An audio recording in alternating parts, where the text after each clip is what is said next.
ಯೆಹೋಶುವ ಅಧ್ಯಾಯ 16. ಯೋಸೇಫನ ವಂಶದವರಿಗೆ ದೊರಕಿದ ಸ್ವಾಸ್ಥ್ಯದ ಮೇರೆಯು ಯೆರಿಕೋವಿನ ಬಳಿಯಲ್ಲಿ ಯೋರ್ದನ್ ತೀರದಿಂದ ತೊಡಗಿ ಯೆರಿಕೋವಿನ ಪೂರ್ವದಲ್ಲಿದ್ದ ಹಳ್ಳ, ಯೆರಿಕೋವಿಗೂ ಬೇತೇಲಿಗೂ ನಡುವೆ ಇರುವ ಬೆಟ್ಟದ ಸೀಮೆಯ ಅರಣ್ಯ, ಬೇತೇಲ್ ಇವುಗಳ ಮೇಲೆ ಲೂಜಿಗೆ ಹೋಗುತ್ತದೆ. ಅಲ್ಲಿಂದ ಅರ್ಕೀಯರ ಮೇರೆಯನ್ನು ಅನುಸರಿಸಿ ಅಟಾರೋತಿಗೆ ಹೋಗುತ್ತದೆ. ಅಲ್ಲಿಂದ ಇಳಿದು ಪಶ್ಚಿಮ ದಿಕ್ಕಿನಲ್ಲಿರುವ ಎಫ್ಲೇಟ್ಯರ ಪ್ರಾಂತವನ್ನು ಮುಟ್ಟಿ ಕೆಳಗಿನ ಬೇತ್ ಹೋರೋನಿನ ಮೇಲೆ ಗೆಜರಿಗೆ ಹೋಗಿ ಸಮುದ್ರ ತೀರದಲ್ಲಿ ಮುಗಿಯುತ್ತದೆ. ಇದು ಯೋಸೇಫನ ಮಕ್ಕಳಾದ ಮನಸ್ಸೆ, ಎಫ್ರಾಯಿಮ್ ಎಂಬ ಕುಲಗಳಿಗೆ ಸಿಕ್ಕಿದ ಸ್ವಾಸ್ಥ್ಯದ ಮೇರೆಯು.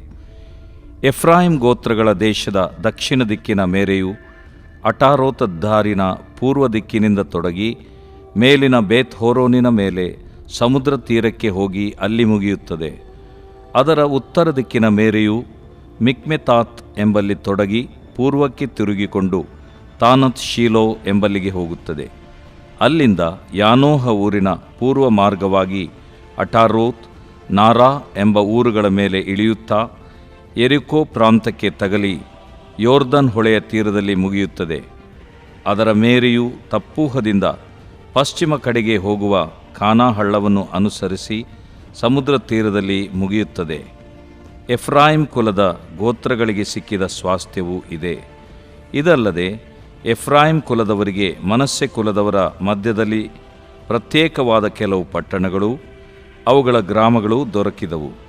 ಅವರು ಗೆಜರಿನಲ್ಲಿದ್ದ ಕಾನಾನ್ಯರನ್ನು ಹೊರಡಿಸದೇ ಇದ್ದದರಿಂದ ಅವರು ಇಂದಿನವರೆಗೂ ಎಫ್ರಾಯಿಮ್ಯರ ಮಧ್ಯದಲ್ಲಿ ದಾಸತ್ವದಲ್ಲಿದ್ದುಕೊಂಡು ಅವರಿಗೋಸ್ಕರ ಕೆಲಸ ಮಾಡುತ್ತಾರೆ. ದೇವರು ಪ್ರೀತಿಸುವ ಪ್ರೀತಿಯ ಬಿಗ್ ಜೆ ಟಿವಿ ಪ್ರಿಯ ವೀಕ್ಷಕರಿಗೆ ನಮ್ಮ ಕರ್ತನಾದ ಯೇಸು ಕ್ರಿಸ್ತನ ಹೆಸರಿನಲ್ಲಿ ವಂದಿಸಿ ನಿಮಗೆ ಸ್ವಾಗತ ಬಯಸ್ತೇವೆ. ಇಂದಿನ ನಮ್ಮ ಅಧ್ಯಯನ ಯೆಹೋಶುವ 16ನೇ ಅಧ್ಯಾಯ. ಯೆಹೋಶುವನ ಗ್ರಂಥ 16ನೇ ಅಧ್ಯಾಯ, ದ ಬುಕ್ ಆಫ್ ಜಾಶುವ, ಚಾಪ್ಟರ್ 16. 15ನೇ ಅಧ್ಯಾಯದಲ್ಲಿ ಸುಮಾರು ಹೆಸರುಗಳು ಇದೆ. ಆದರೆ ಅದನ್ನು ಒಂದೇ ಮಾತಿನಲ್ಲಿ ಹೇಳಬೇಕಾದ್ರೆ, ಯಹೂದ ಕುಲದವರು ಕಾನಾನ್ ದೇಶವನ್ನು ವಶಪಡಿಸಿಕೊಂಡಂಥ ಸ್ಥಳಗಳು. ಯಹೂದ ಕುಲದವರು ಅಥವಾ ಯಹೂದದವರು ಆ ಕಾನಾನ್ ದೇಶ, ಅದರಲ್ಲಿ ಅವರಿಗೆ ಬರ್ತಕ್ಕಂಥ ಪಾಲನ್ನು ವಶಪಡಿಸಿಕೊಂಡಂಥದ್ದನ್ನು ನಾವು 15ನೇ ಅಧ್ಯಾಯದಲ್ಲಿ ನಾವು ನೋಡ್ತೇವೆ. ನೆನಪಿರಲಿ, ಈಗಾಗಲೇ ದೇವರು ಇಸ್ರಾಯೇಲರನ್ನು ಸುಮಾರು 430 ವರ್ಷಗಳ ಒಂದು ಗುಲಾಮತನದಿಂದ, ಐಗುಪ್ತ ದೇಶದಿಂದ ಅವರನ್ನು ಬಿಡಿಸಿ ಅನೇಕ ಸರಣಿ ಸಂದೇಶಗಳು, ಸರಣಿ ಅದ್ಭುತಗಳನ್ನು ಮಾಡಿ ಸುಮಾರು 40 ವರ್ಷಗಳು ಅವರನ್ನು ಪ್ರಯಾಣದಲ್ಲಿ ನೋಡಿಕೊಂಡು ಪರಾಮರಿಸಿ ಪೋಷಣೆ ಮಾಡಿ ಅವರಿಗೆ ಮಾರ್ಗದರ್ಶನ ನೀಡಿ ಅವರಿಗೆ ನಾಯಕರನ್ನು ಕೊಟ್ಟು ಅವರಿಗೆ ಊಟ ಕೊಟ್ಟು ಅವರಿಗೆ ವಸ್ತ್ರ ಕೊಟ್ಟು ಅವರಿಗೆ ಕೆರೆಗಳನ್ನು ಕಾಲಿಗೆ ಕೊಟ್ಟು ಅವರನ್ನು ಹಾಗೆಯೇ ನಡೆಸಿಕೊಂಡು ಈಗ ಕಾನಾನ್ ದೇಶ ಎಂಬಂಥ ವಾಗ್ದಾನದ ದೇಶಕ್ಕೆ ಬರುವೊಳಗೆ ಮೋಶೆ ಮೃತಪಟ್ಟು ದೇವರಿಂದ ಸಮಾಧಿ ಮಾಡಲ್ಪಡ್ತಾನೆ. ಅದಾದ ನಂತರ ಯೆಹೋಶುವನು ಕಾನಾನ್ ದೇಶಕ್ಕೆ ಕರ್ಕೊಂಡು ಹೋಗ್ತಾನೆ ರೀ. ಮೋಶೆ ದೂರದಿಂದ ಕಾನಾನ್ ದೇಶವನ್ನು ನೋಡಿರ್ತಾನೆ. ಅವನು ನೋಡಬೇಕಂತ ಆಸೆ ಇತ್ತು, ಪ್ರವೇಶ ಮಾಡಬೇಕಂತ ಕೂಡ ಆಸೆ ಇತ್ತು. ಆದರೆ ದೇವರು ಅಂದು ಅನುಮತಿಸಲಿಲ್ಲ. ಅನಂತರ ಯೇಸು ಕ್ರಿಸ್ತನೊಂದಿಗೆ ಮೋಶೆ ಬಂದು ಕಾನಾನ್ ದೇಶವನ್ನು ನೋಡುವಂಥ ಒಂದು ಅವಕಾಶ ಅವನಿಗೆ ಸಿಕ್ತು. ದೇವರಿಗೆ ಸ್ತೋತ್ರ. ದೇವರು ಎರಡನೇ ಅವಕಾಶ ಕೊಡೋ ದೇವರು, ಮೂರನೇ ಅವಕಾಶ ಕೊಡೋ ದೇವರು. ಈ ರೀತಿಯಾಗಿ ದೇವರು ಅವಕಾಶಗಳನ್ನು ಕೊಡುವಂಥ ಒಳ್ಳೆಯ ದೇವರಾಗಿದ್ದಾರೆ.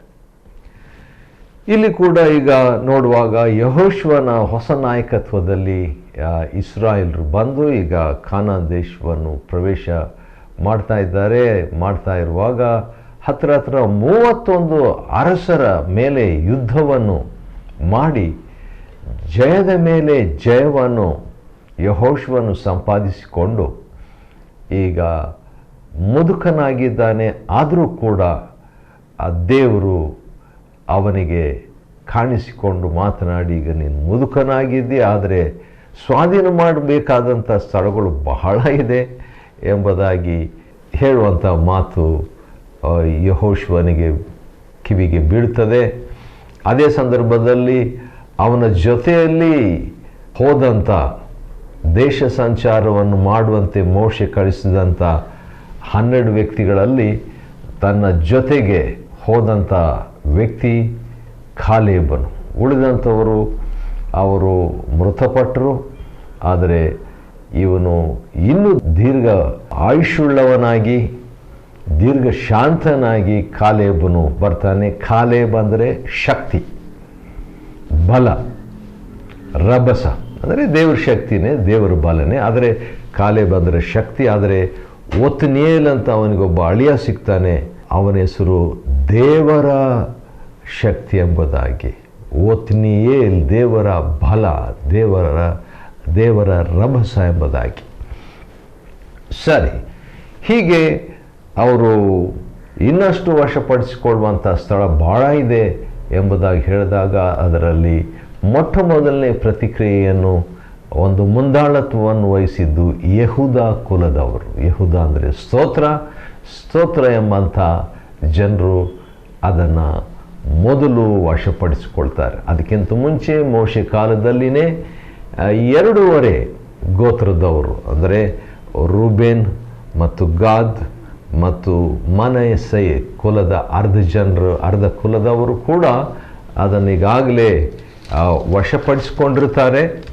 ಆದರೆ ಈಗಲಾದರೂ ಯೆಹೋಶುವನು ಏನು ಮಾಡ್ತಾನೆ, ಉಳಿದಂಥವರು ಇನ್ನೂ ನೀವು ಅದನ್ನು ವಶಪಡಿಸಿಕೊಳ್ಳಿಲ್ಲ ಅನ್ನುವಂಥ ಮಾತು ದೇವರು ಬಹಳಷ್ಟು ಸ್ಥಳ ಇದೆ ವಶಪಡಿಸಿಕೊಳ್ಳಲಿಕ್ಕೆ ಅಥವಾ ಸ್ವಾಧೀನಪಡಿಸಿಕೊಳ್ಳಲಿಕ್ಕೆ. ವಾಗ್ದಾನವನ್ನು ಪೂರ್ಣವಾಗಿ ಅನುಭವಿಸುವವರು ಯಾರೂ ಇಲ್ಲ ಎಂಬಂಥ ಒಂದು ಸಂದರ್ಭದಲ್ಲಿ ಕಾಲೇಬನು ಮುಂದಾಳತ್ವವನ್ನು, ಆ ಇನಿಷಿಯೇಟಿವ್ ತಕ್ಕೊಂಡು ಅವನು ಬಂದು, ನನಗೆ ಹೆಬ್ರೋನ್ ಬೇಕು, ಈ ಪರ್ವತನೇ ಬೇಕು, ಅಲ್ಲಿರುವಂಥ ವ್ಯಕ್ತಿಗಳು ಮಹಾಶರೀರಗಳು ಆಗಿದ್ದರೆ ಏನು, ದೇವರು ನನಗೆ ಸಹಾಯ ಮಾಡ್ತಾನೆ ಎಂಬುದಾಗಿ ಹೇಳಿ ಅದನ್ನು ತಗೊಂಡ ಮೇಲೆ ಅನಾಕನಿಗೆ ಅಂದರೆ ಮಹಾಶರೀರಧಾರಿಗಳು ಅಥವಾ ಉನ್ನತ ಪುರುಷರು, ರಾಕ್ಷಸರಂತ ಇರುವಂಥ ವ್ಯಕ್ತಿಗಳಿಗೆ 3 ಪುತ್ರರಿರ್ತಾರೆ. ಅವರನ್ನೆಲ್ಲ ಕಾಲೇಬನು ಆ ಸ್ಥಳದಿಂದ ಹೊರಡಿಸಿಬಿಡ್ತಾನೆ ರೀ.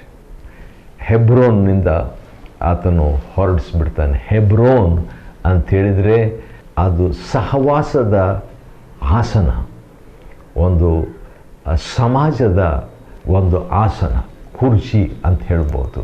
ಸೀಟ್ ಆಫ್ ಅಸೋಸಿಯೇಷನ್ ಅಂಥ ಒಂದು ಸ್ಥಳನೇ ನನಗೆ ಬೇಕು ಎಂಬುದಾಗಿ ಇದುವರೆಗೆ ದೇವರ ಒಂದು ಅಸೋಸಿಯೇಷನ್ನಲ್ಲಿ ಇದ್ದಂಥ ಈ ಕಾಲೇಬನು ಶಕ್ತಿಯಿಂದ, ಅವನಿಗೆ 40 ವರ್ಷದಲ್ಲಿದ್ದಂಥ ಶಕ್ತಿನೇ 85 ವಯಸ್ಸಿನಲ್ಲಿ ಕೂಡ ಕಾಲೇಬ್ ಅಂದರೆ ಶಕ್ತಿ, ಅದೇ ಶಕ್ತಿ ಅವನಿಗಿತ್ತು.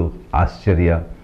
ಈಗ ಒತ್ನಿಯೇಲನಿಗೆ ತನ್ನ ಮಗಳನ್ನು ಕೊಡ್ತಾನೆ. ಮಗಳು ಕೂಡ ಏನು ಕಡಿಮೆ ಇಲ್ಲ, ಯಾಕಂತೇಳಿ ಮಗಳು ಕೂಡ ನನಗೆ ಬೆಗ್ಗಾಡಷ್ಟಲ್ಲ, ನನಗೆ ಒಂದು ಬುಗ್ಗೆಗಳಿರುವಂಥ ಸ್ಥಳ ಕೊಡು ಎಂಬುದಾಗಿ ಕೇಳ್ತಾಳೆ.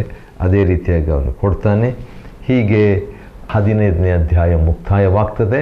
ಆದರೆ ಒಂದು ಮಾತಿನೊಂದಿಗೆ ಮುಕ್ತಾಯವಾಗ್ತದೆ. ಅದೇನಂತ ಹೇಳಿದರೆ, ಈ ಯೆಹೂದ ಗೋತ್ರದವರು ಏನು ಮಾಡ್ತಾರೆ, ಯೆರೂಸಲೇಮಿನಲ್ಲಿ ವಾಸವಾಗಿದ್ದ ಯೆಬೂಸಿಯರನ್ನು ಹೊರಡಿಸುವುದು ಯೆಹೂದ ಕುಲದವರಿಂದ ಆಗದೇ ಹೋಯಿತು.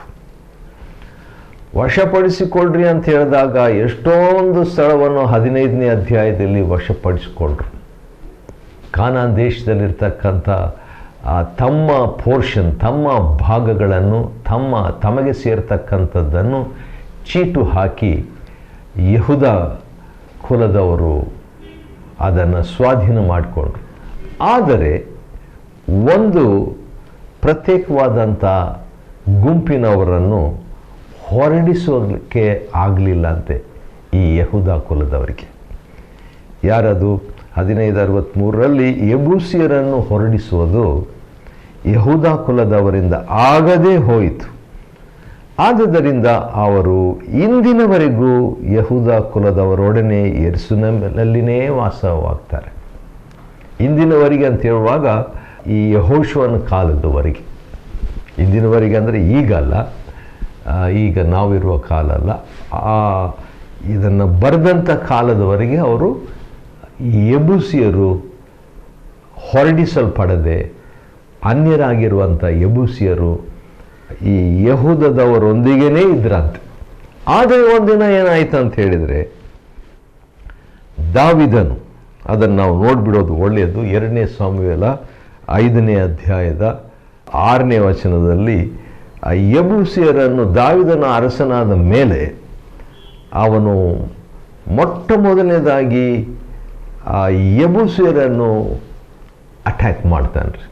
ಯಾಕಂದರೆ ಯಹೂದ ಕುಲದವರು ಯೆಬೂಸಿಯರನ್ನು ಹೊರಡಿಸಲಿಕ್ಕೆ ಆಗಲಿಲ್ಲ ಎಂಬಂಥ ಈ ಯೆಹೋಶುವನ ಮಾತು ಬಹುಶಃ ದಾವಿದನು ಓದ್ಬಿಟ್ಟು, ನಾನು ಯಹೂದ ಕುಲದವನೇ, ನನ್ನಿಂದ ಹೊರಡಿಸೋದಕ್ಕೆ ಆಗಲಿಲ್ಲ ಎಂಬಂಥದ್ದು ಯಾಕೆ, ನಾನು ಆ ರೆಕಾರ್ಡನ್ನು ನಾನು ಮುರಿತೇನೆ, ಆ ದಾಖಲೆಯನ್ನು ತಿರುಗಿ ರಿವರ್ಸ್ ಮಾಡ್ತೇನೆ, ಅದನ್ನು ತಿರುಗಿಸ್ಬಿಡ್ತೇನೆ ಎಂಬಂಥ ಒಂದು ಛಲ ಬಹುಶಃ ದಾವಿದನಲ್ಲಿತ್ತಂತ ಕಾಣ್ತದೆ. ಆದ ಕಾರಣ ಅದೇ ಯಹೂದ ಕುಲದ ದಾವಿದನು ಈಗೇನು ಮಾಡ್ತಾನೆ, 6ನೇ ವಚನ 2 ಸಾಮುವೇಲ 5:6, ದಾವಿದನು ತನ್ನ ಜನರನ್ನು ಕರ್ಕೊಂಡು ಯೆರೂಸಲೇಮಿನಲ್ಲಿದ್ದ ದೇಶದ ಮೂಲ ನಿವಾಸಿಗಳಾದ ಯೆಬೂಸಿಯರಿಗೆ ವಿರೋಧವಾಗಿ ಹೊರಟನು.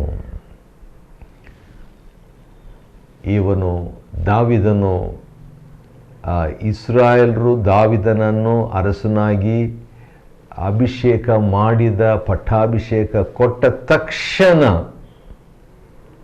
ಅವನು ಮಾಡಿದ ಮೊದಲನೇ ಕೆಲಸ ಏನಂದರೆ ಯೆಬೂಸಿಯರನ್ನು ಆ ಸ್ಥಳದಿಂದ ತೆಗೆದು ಹಾಕುವಂಥದ್ದು. ಯಾಕಂದರೆ ಯಹೂದ ಕುಲದವರಿಗೆ ಅದು ಅಸಾಧ್ಯವಾಗಿತ್ತಲ್ಲ, ಹಾಗಾದರೆ ಇದು ಸಾಧ್ಯ ಎಂಬುದನ್ನು ದಾವಿದನಿಗೆ ತೋರಿಸ್ತಾನೆ.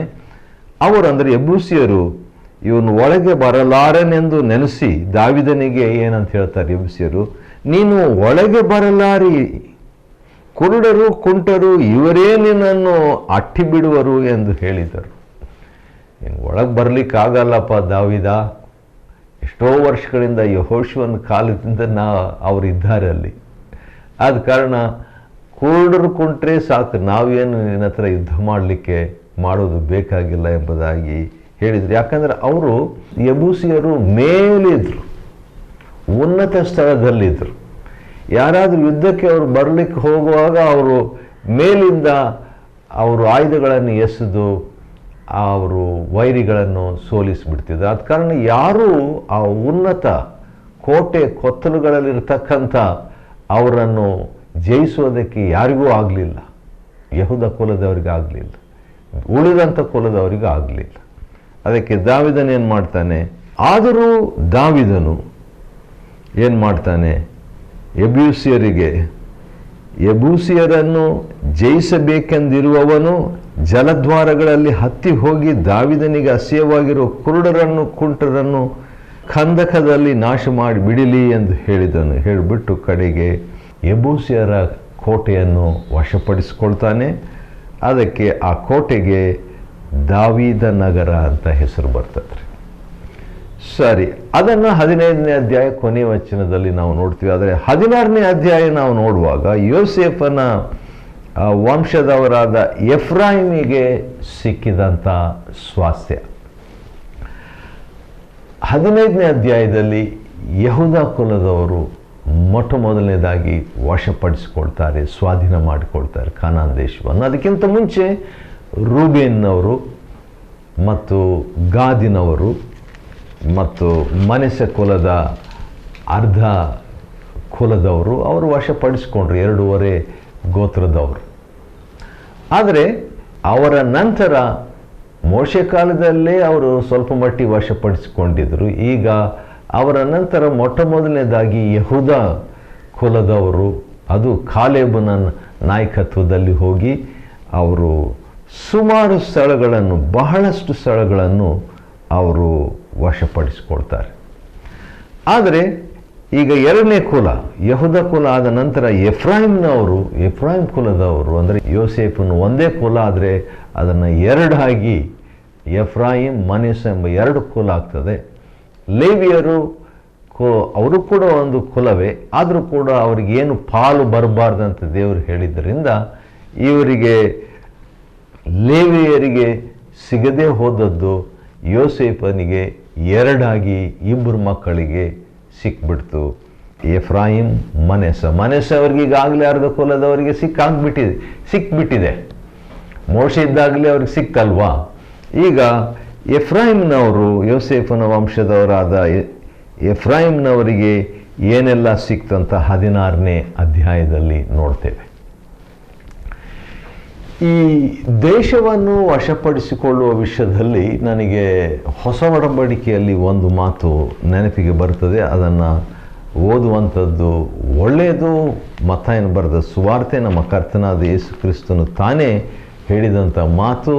ಪ್ರಿಯರೇ, ನಿಮಗೋಸ್ಕರವಾಗಿ ಅದನ್ನು ಓದ್ತೇನೆ. ಯಾಕಂದರೆ ಈ ಅಧ್ಯಯನ ಮಾಡುವಾಗ ಈ ವಾಕ್ಯ ನಮಗೆ ಅದು ಸೂಕ್ತವಾದ ವಾಕ್ಯ ಅಂತ ನನಗೆ ಅನ್ನಿಸ್ತದೆ. 11ನೇ ಅಧ್ಯಾಯ ಮತ್ತು 12ನೇ ವಚನ, ಇದು ನೆನಪಿಟ್ಕೊಳ್ಳಿಕ್ಕೆ ಈಸಿ. 11 ಆದಮೇಲೆ 12, 11ನೇ ಅಧ್ಯಾಯ ಮತ್ತಾಯನ ಬರೆದ ಸುವಾರ್ತೆ 12ನೇ ವಚನದಲ್ಲಿ, ಇದಲ್ಲದೆ ನಮ್ಮ ಕರ್ತನಾದ ಯೇಸು ಕ್ರಿಸ್ತನು ಹೇಳಿದ ಮಾತಿದು, ಇದಲ್ಲದೆ ಸ್ನಾನಿಕನಾದ ಯೋಹಾನನ ಕಾಲದಿಂದ ಈವರೆಗೂ ಪರಲೋಕ ರಾಜ್ಯವು ಬಲಾತ್ಕಾರಕ್ಕೆ ಗುರಿಯಾಗಿರ್ತದೆ.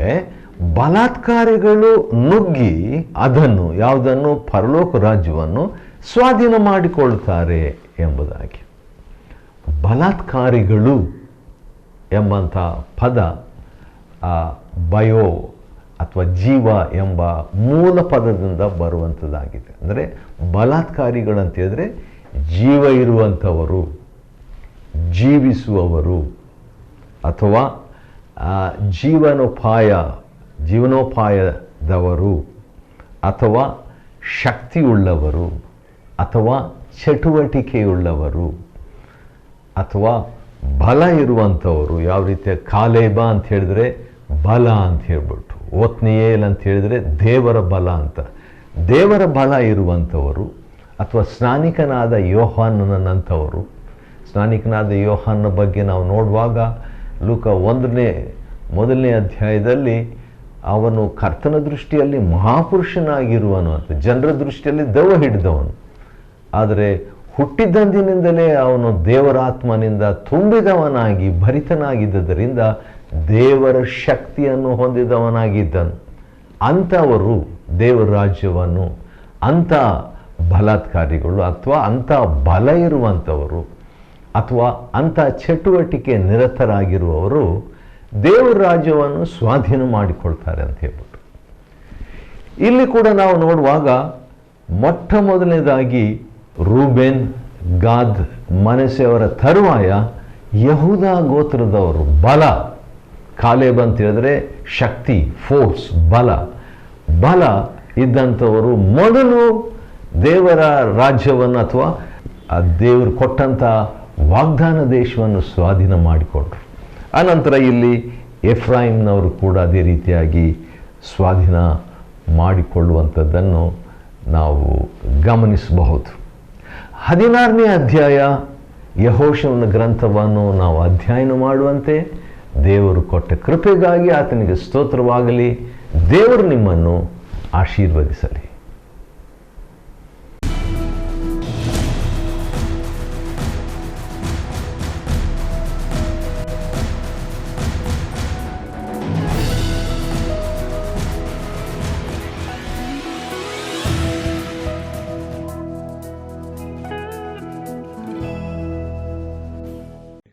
Chapter 16. And the lot of the children of Joseph fell from Jordan by Jericho unto the water of Jericho on the east, to the wilderness that goeth up from Jericho throughout Mount Bethel, and goeth out from Bethel to Luz, and passeth along unto the borders of Arki and Ataroth, and goeth down westward to the coast of Japhleti, unto the coast of Bethhoron the nether, and to Gezer, and the goings out thereof are at the sea. So the children of Joseph, Manasseh, and Ephraim took their inheritance. And the border of the children of Ephraim according to their families was thus. Even the border of their inheritance on the east side was Ataroth-adar unto Beth-horon the upper. And the border went out toward the sea of Michmethah on the north side, and the border went about eastward unto Taanath-shiloh, and passed by it on the east to Janohah. And it went down from Janohah to Ataroth, and to Nearath, and came to Jericho, and went out at Jordan. The border went out from Tappuah westward unto the river Kanah, and the goings out thereof were at the sea. This is the inheritance of the tribe of the children of Ephraim by their families. And the separate cities for the children of Ephraim were among the inheritance of the children of Manasseh, all the cities with their villages. And they drave not out the Canaanites that dwelt in Gezer, but the Canaanites dwell among the Ephraimites unto this day, and serve under tribute.